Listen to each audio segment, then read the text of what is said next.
Hi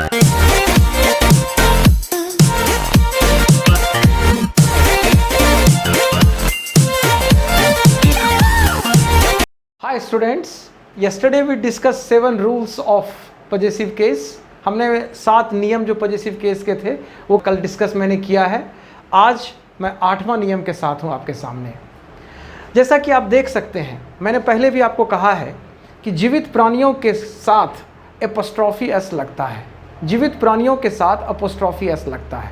ये बात ध्यान में रखना है, ठीक है. उस एग्जाम्पल्स को आगे बढ़ाते हुए, the chief ministers residence. Chief minister निश्चित तौर पर एक जीवित प्राणी है. अ डॉग्स डेज. लेकिन जो जीवित प्राणी नहीं है उसके साथ एपोस्ट्रॉफी एस नहीं लगता है.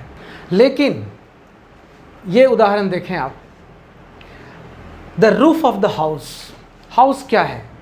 लिविंग और नॉन लिविंग. हाउस क्या है? जीवित या निर्जीव? हाउस निर्जीव है, इसलिए इसमें एपोस्ट्रॉफी एस नहीं लगेगा. Not the house is roof, it will be only the roof of the house. यहाँ पर हम ऑफ का प्रयोग करेंगे. The roof of the house. दूसरा example, the back of the chair. ये लिखेंगे back of the chair. The chair's back नहीं लिखेंगे. हमने यहाँ लिख दिया कि ये नहीं लिखना है, ये लिखना है. तीसरा, the cap of the pen. हम लिखेंगे the cap of the pen, not the pen's cap. निर्जीव वस्तुओं के साथ एपोस्ट्रॉफी एस नहीं लगेगा. क्या लगेगा? ऑफ लगेगा. लेकिन जिन वस्तुओं को पर्सोनिफाई किया जाता है, पर्सोनिफाई का मतलब बताए थे वैयक्तिकरण.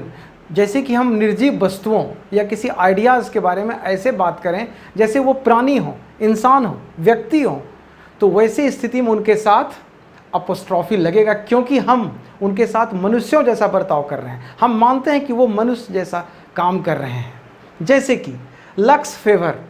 इंसान पर फेवर करता है, लेकिन कभी कभी किस्मत हमारा फेवर करता है. तो यहाँ पर लक जो है सो एक प्राणी की तरह हो जाता है, जीवित प्राणी, इंसान की तरह हो जाता है. Deaths coldness. जब आदमी मरता है तो शरीर ठंडा हो जाता है. और कोल्डनेस क्या दिखाता है? कोल्डनेस क्या दिखाता है? जीवन की कमी. जीवन मतलब गर्मी, है ना. और जब जीवन शरीर में नहीं रहता है, शरीर ठंडा पड़ जाता है. तो ठंडापन जो है वो डेथ को दिखाता है. तो डेथ्स कोल्डनेस, कि डेथ हुआ है, एकदम सब कुछ कोल्ड लग रहा है, जैसे लगता है कि अब कुछ जीवन नहीं है माहौल में, है ना. तो डेथ्स कोल्डनेस यानी डेथ की क्वालिटी है कोल्डनेस, है ना. आई सी हैंड्स ऑफ डेथ बोलते हैं हम लोग. तीसरा है out of harms way. Harms हानि के रास्ते से बाहर बच जाना. तो हार्म्स के बारे में हम ऐसे बात करें जैसे कोई दुष्ट राक्षस या कोई दुष्ट व्यक्ति है जो किसी को हानि पहुंचाना चाहता है, वो व्यक्ति उससे बाहर है.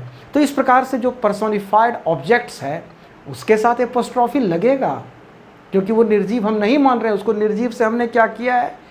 सजीव बना दिया है, सजीव बना दिया है, इसलिए उसके साथ एपोस्ट्रॉफी लगेगा. आगे देखते हैं. हाँ, मगर यहाँ पर एक बात ध्यान रखने योग्य बात है कि जो शब्द समय को, वजन को और स्पेस को यानी स्थान की दूरी को दिखाए, उसके निर्जीव रहते हुए भी उसके साथ एपोस्ट्रॉफी लगेगा. जैसे कि अ वीक्स टाइम. वीक किसी आदमी का नाम नहीं है, सप्ताह. Here I can use apostrophe. यहाँ पर हम एपोस्ट्रॉफी एस का इस्तेमाल कर सकते हैं. अ स्टोन्स थ्रो यानी ऐसी दूरी, यानी हम किसी पर ढेला अगर फेंकें, कहीं ढेला अगर फेंकें, किसी पर नहीं, कहीं ढेला अगर फेंकें तो जितनी दूर ढेला जाए उतना दूर का हम दूरी दिखा रहे हैं कि उसका घर इतना ही दूर है जितना दूर हमारा ढेला जाएगा, ठीक है. अ ईयर्स टाइम. अ फुट्स लेंथ. फुट मतलब नाप जो होता है, फुट और गज. तो इस प्रकार से आप देख रहे हैं कि जो शब्द समय को, स्थान की दूरी को और वजन को दिखलाए उसके साथ एपोस्ट्रॉफी एस हम यूज कर सकते हैं. आगे देखते हैं. लेकिन इन फ्रेजों के साथ, ये जो मुहावरे हैं, ये जो फ्रेजेस हैं, इनके साथ एपोस्ट्रॉफी एस का प्रयोग होता है, ठीक है. ये जो कुछ भी रहे, जैसे फॉर मर्सीज सेक यानी क्षमा के लिए. टू हिज हार्ट्स कंटेंट यानी उसके हृदय के संतुष्टि के लिए. एट हिज विट्स एंड यानी वो इस ऐसी स्थिति में था कि उसका बुद्धि काम नहीं कर रहा था, बिल्कुल बुद्धि अंतिम छोर पर पहुंच चुका था, उसको इलास्टिक की तरह अधिक नहीं तीरा जा सकता था. एट हिज फिंगर्स टिप्स, है ना. कभी कभी हम कंप्यूटर के लिए, टेक्नोलॉजी के लिए फिंगर्स टिप, ये तो उसके फिंगर्स टिप पर है, वो कुछ भी कर सकता है. अगला रूल देखते हैं. अगर प्रॉपर नाउन से किसी संस्था या बिजनेस इस्टेब्लिशमेंट का बोध हो, ऐसा जगह जहाँ आप किसी काम से जाते हैं, स्कूल, कॉलेज, नाई की दुकान या कोई और प्लेस है ना, या बेकरी, ऐसे जगह, तो ऐसे जगह में हम अपोस्ट्रोफी एस का प्रयोग करते हैं। जैसे कि he has gone to the barber's for hair cutting, I am going to saint Stephen's, एक कॉलेज का नाम है, ठीक है ना।